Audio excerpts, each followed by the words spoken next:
প্রথমবারের মতো কিন্তু শেখ হাসিনা পলায় নাই, এটা শেখ হাসিনার তৃতীয়বারের পলায়ন, এটা আপনারা ভুলবেন না।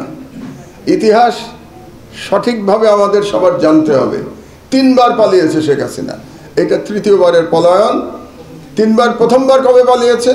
যখন তার পিতা নিহত হয়েছিল 1975 সালের সেনা বিদ্রোহে, তার পিতা নিহত হয়েছিল এবং বাকশালের পতন হয়েছিল।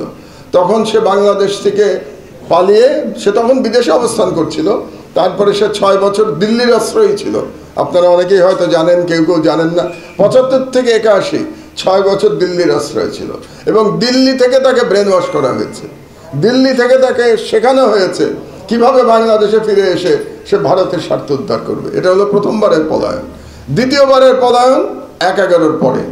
1/11-র পরে যখন সেনাবাহিনী থেকে বলা হলো 2 নেত্রীকে পালিয়ে যেতে, 2 নেত্রীকে বলা হলো আপনাদের দেশ থেকে বের করে দিলে আপনারা বেরিয়ে যাবেন, তাহলে আপনাদের বিরুদ্ধে কোনো মামলা দেওয়া হবে না।